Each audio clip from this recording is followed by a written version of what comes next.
Stories that matter. The journey of life from birth to death is an extraordinary trip, sometimes filled with great joy and excitement, but at other times filled with pain, sorrow, and disappointment. Stories That Matter shares both extremes with you. Sometimes our stories will make you feel very happy, but the journey of life is not all happiness. Other times, the journey of life will make you feel sad, for all of us have experienced both extremes. Stories That Matter will begin right after the break with a story that will touch your heart in the journey of life. Welcome to Stories That Matter. I am your host, Doug Thompson, and with my special guest today, and she is special, Elizabeth Mull.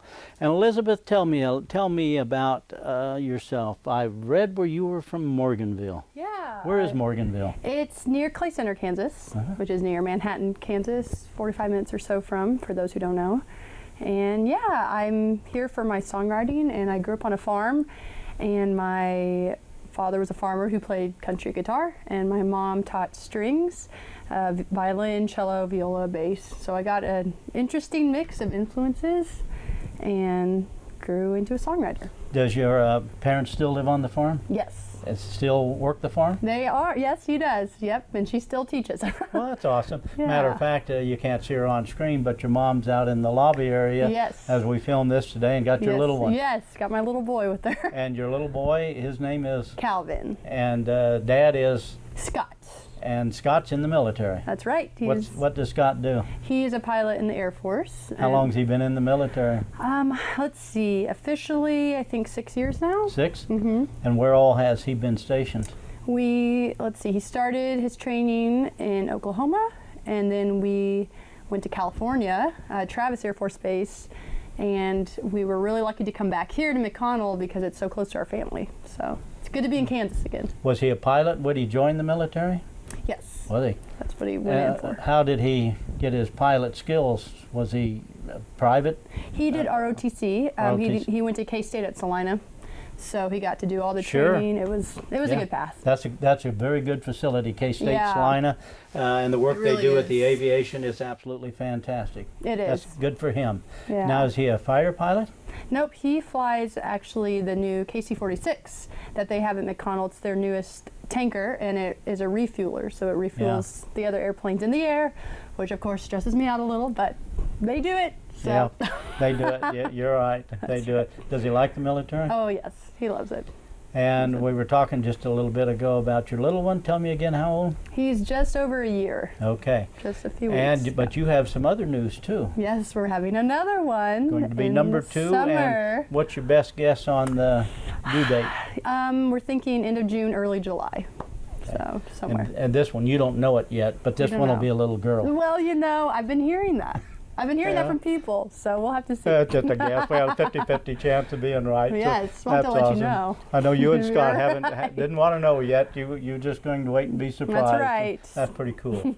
We'll see. But tell me, because you're an amazing singing voice. I was listening to some of this, sweet. and that's why we contacted you, because of a variety of reasons. One of which is that it was obvious that you're walking with the Lord. You're doing inspirational music. And that's what we're interested in, and those people that walking with the Lord, and that they can share that information about what's going on, how they got to be that way, what skill did the Lord give you. And in this case here, He gave you a beautiful singing voice. Sweet. But He did another thing too. He gave you the ability to write music. Yeah. Yes. So where do you attribute this to?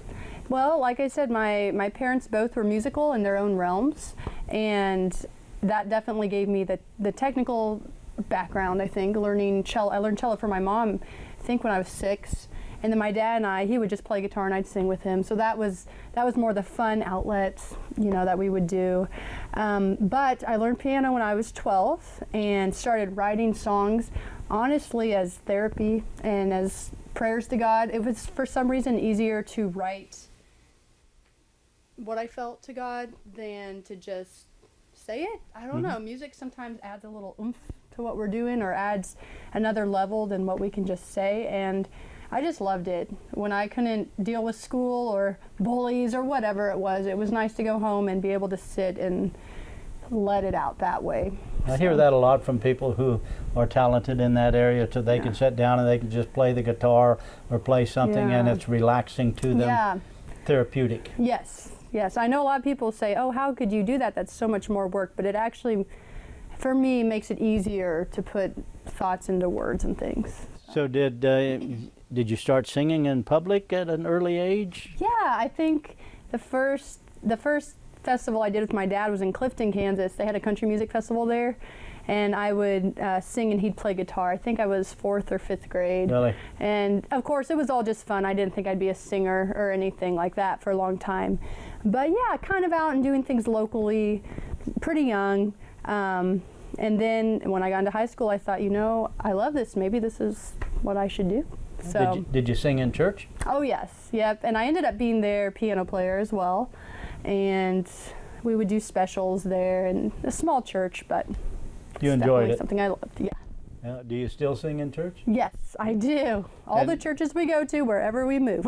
And right now you're living in Derby, yes, right? in Derby, Kansas. Okay, we're going to cut away, take a break. You're watching Stories That Matter. We'll be right back after this message. Welcome back to Stories That Matter. I'm your host, Doug Thompson, with my special guest, Elizabeth Mull from Morganville, Kansas. Now, she doesn't live there anymore, and you grew up on a farm, and your parents had musical ability and quite a bit of it, and they helped you with just teaching you those things. So it was easy for you to pick that up from the standpoint, well, this is what my parents do. So they'll teach me and they'll learn, and you just watched it and you played, and pretty soon you got very good at it. Oh, that's sweet. And you started writing songs, and you told me before that you started writing at a pretty early age because it was therapeutic. Yes, yes. You know, things would go this way and that, and I just sat down and write, and you carried that on into adulthood. Yeah. Now, when you left Morganville, was that to go to college? Yes, it was. Did you graduate from Clay Center? Or? Yep, I did. What from year? Clay Center. 2010. 2010. Awesome.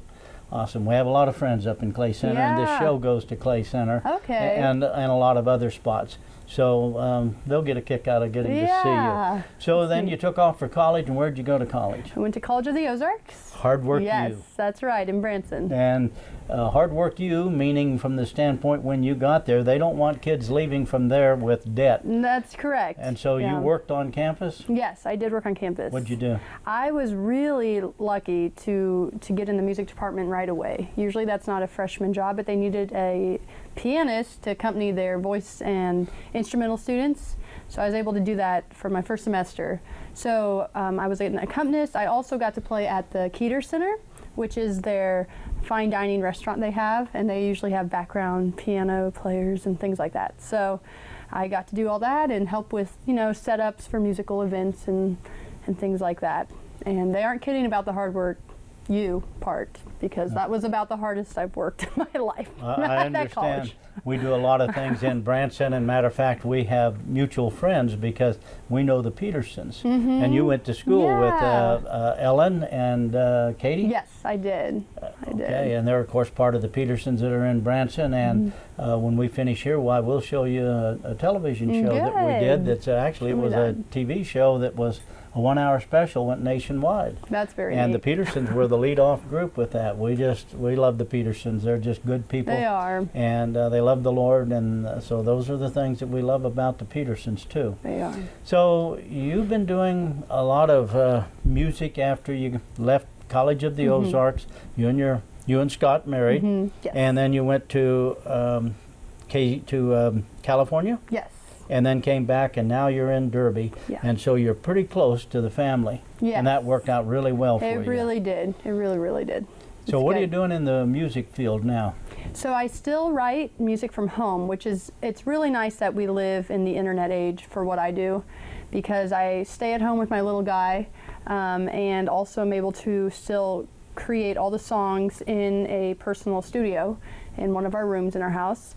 So it's been great. And recently I did what we thought would just be a side project, did a couple Christian songs with this sound engineer I met through a label I'm part of, and they have done really well in the last year, been on multiple shows, and like television excited. shows? Yeah, or both? Yeah, both of them. They were on, there's a Polish show, it was on a TBN show. It was one of the songs was on a show I think called The Franchise about the Kansas City Chiefs. So, which I'm like, that's great because they're going to the Super Bowl. And that's your favorite team? Of course. I don't really watch too much football, but Right. it's the Chiefs, and we're in Kansas. Yeah, yeah. Has to be. So what did you write it specifically? I mean, did like the director or somebody call a writer and say, we need a song for this purpose right here, and then you write to what they need, or did you write something that they heard and they said, we can use that? How'd that work? It's a really interesting behind the scenes process. I was asked to write a couple songs for a music publishing company that specifically pitches songs to different TV shows. So they said, hey, we want something inspirational, something faith-based, which I usually have trouble with, which is kind of funny because I started with that kind of music. But as I've written more for television and film in the past, I found I was having trouble with Christian music. But these two came really, really fast. And they just, I don't know what all magic they do behind the scenes, but they send these songs to different people who may be interested, and people will pay to use them on their shows. Well, how did you get connected with the group? So, this kind of goes back all the way to College of the Ozarks. For College of the Ozarks, I was able to create an original CD of songs for my senior project. A lot of people because my degree is music ministry, and a lot of people who do that degree have to intern at a church for their final project, but I got special permission to do a CD. And I put some of those songs on the internet and caught the eye of Rob Shirelli, who is a producer who's won like 11 Grammys. So it was one of those mind-blowing moments of, oh my goodness. But it soon turned into what now? Because he was a cool producer, but what did he want to do with me? And it ended up, he started an independent label specifically for film and TV, trying to get songs put in those areas. And I was the first artist they signed. Wow. So that was really exciting, but it's been a lot of hard work because it's a new area for everyone. For me, definitely, for them as well, even though they're in the industry. So anyway, all that to say, the sound engineer I work with that label, heard of this particular company, First Com, who wanted the Christian songs, and asked me to write with him. So that's a long way of telling you the story. Well, that's a neat way. Yeah. That's awesome. How did that even come about? Because, I mean, you know, they just surfing the internet and find something with you, or did you hear of them and communicate? There's a site called taxi.com, and I would say for any songwriters that are doing this on their own, please check that out. That's taxi.com, and they say that they're your taxi ride to, you know, industry professionals, because there's a lot of people like me who do this from their living room or do this from their house. And how do you get it into the hands of professionals when you're from Kansas and you live on a farm, you know?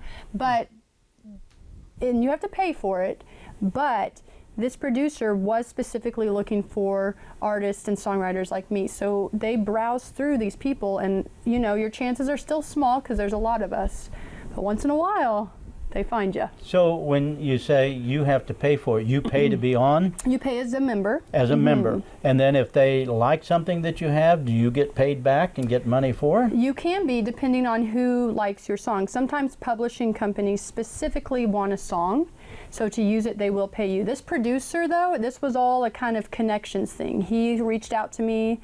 He contacted me and said, hey, maybe we could work together, send me things. So you're kind of paying for connection, too, in a sense. Okay. But it's just, I think you're paying for the chance. You know what I mean? Yeah, I do. Well, when you did the song that the producer wanted, he liked the song? Yes. And did you get paid for it?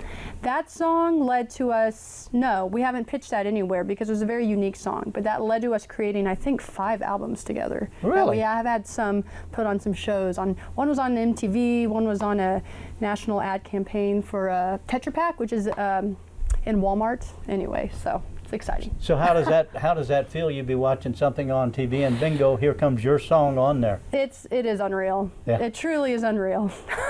I imagine it feels that way to you. We're going to cut away, take a break, and we'll be right back after this message.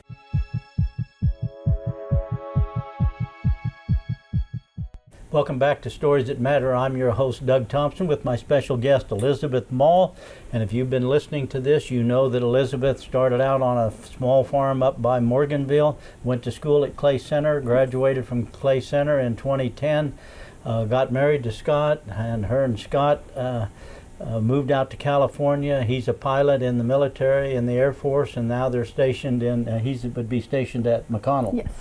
And you live in Derby, and you got one little one that's out here in the lobby with your mom, Yep. and you got another little one that you're going to have here in maybe June, Yes. somewhere along in there. And so Somewhere we're there. talking about your singing career. I always find it amazing, because when I come across people that just have a gift, and I think sweet. God gives gifts to each and every one of us. What we do with it kind of depends. Yeah. But you're writing That's true. Christian music, and you have the ability to sing, and you have the ability to not only write Christian music, but you can write for shows, for commercials, and other things.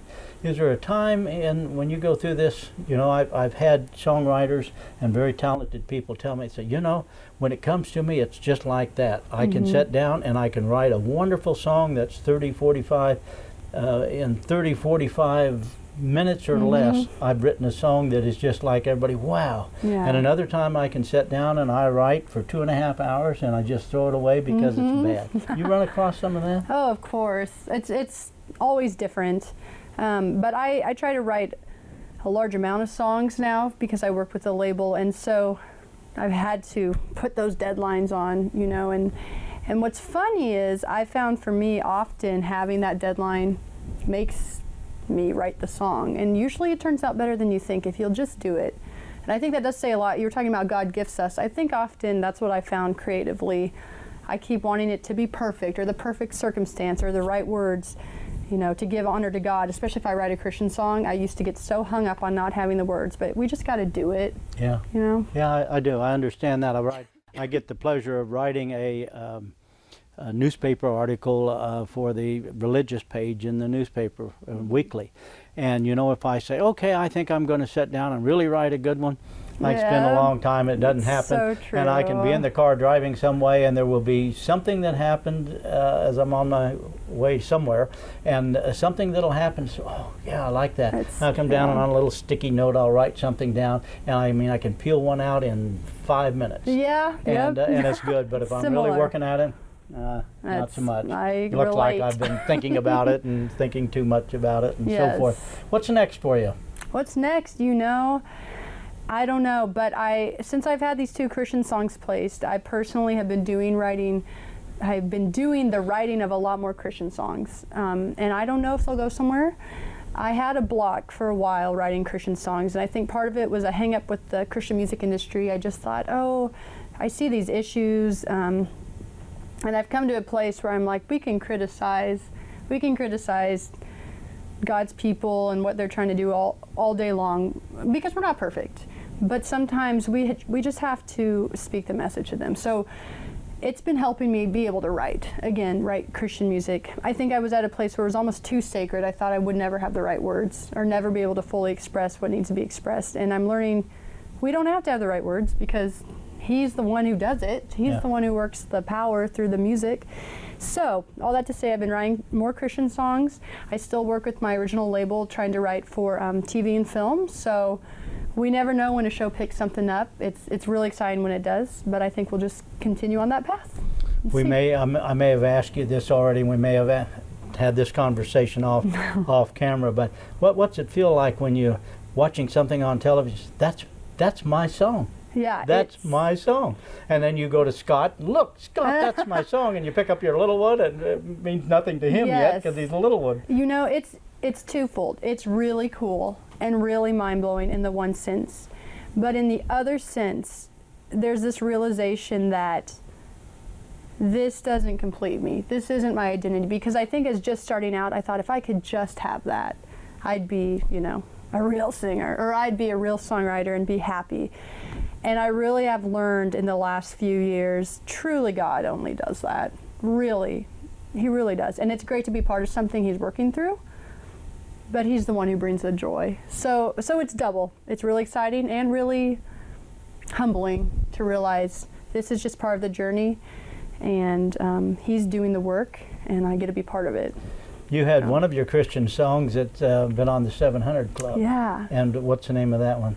Oh, that song, I believe, was Fearfully Wonderfully. Yeah. How long did it take you to write that? It's crazy. I just had the baby, Calvin, and we were in the middle of moving. We had packed everything but this recording equipment. So I think I wrote that in maybe an hour. The same for the other Christian one, and maybe that's how the block came unblocked with my Christian writing. You know, we had to, because we were going to move hundreds of miles, so I had to do it before we left, and it really flowed. Yeah. And then you have another song that's got a lot of exposure. Which one is that? All Because of You. All Because of You. Yeah. How long did it take you to write that one? That one was similar. That was written the same, I think the same week when we were moving, so maybe an hour.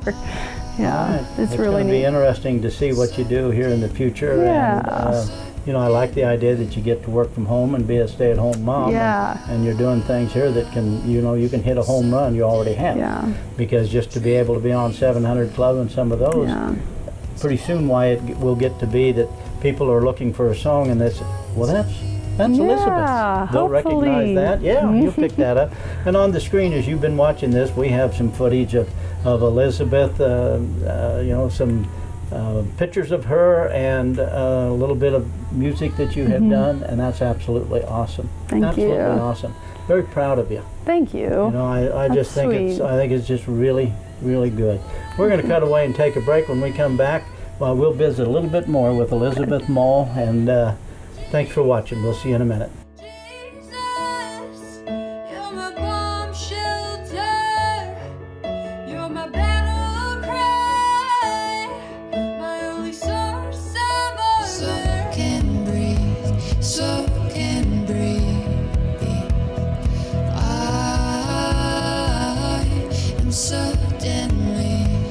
Truly free. It's all because of you.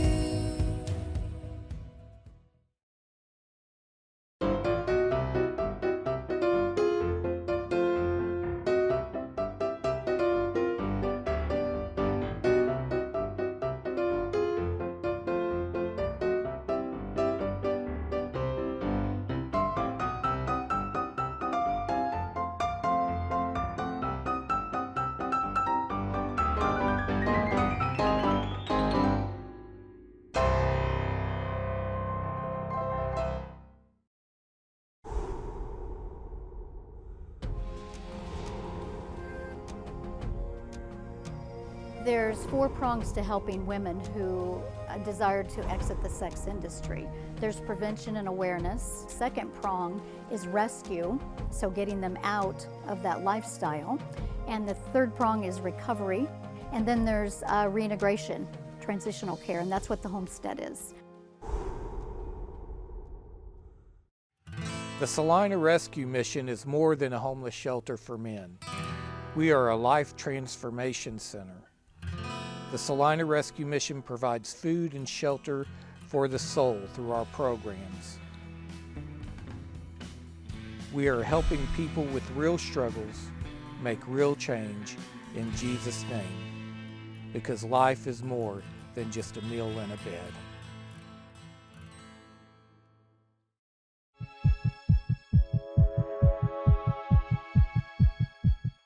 Welcome back to Stories That Matter. I'm your host, Doug Thompson, with my special guest, Elizabeth Mall. If you haven't been watching this, I'll give you a quick synopsis of where we are here. She grew up in Morganville, went to school at Clay Center, graduated from there in 2010, went to the College of the Ozarks, which all of us who know about the college know that is Hard Work U. Yes. And I haven't met a kid yet that has gone to the College of the Ozarks that I just wasn't impressed with. Aww. I mean, it's just, they do an excellent job of, they don't have to recruit, but you have to apply to go to it, and I just haven't found a kid that shouldn't be there. They're just really, really good kids.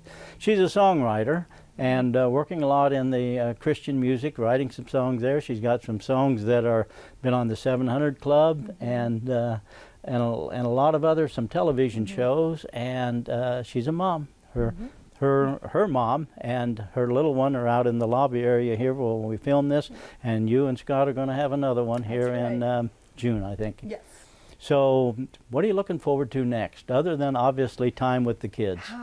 You know, I'm just really excited for this next season of life. I think in general, it's going to be interesting moving forward as a family. still doing music and realizing that's going to take a little different shape as I juggle 2 small children and writing music. But I'm looking forward to it because it's going to be different, but I think it's going to be good. Every season's good when God's directing it. I agree with you, and thanks for watching. This is Stories That Matter, and you've been listening to Elizabeth Mull. See you next time.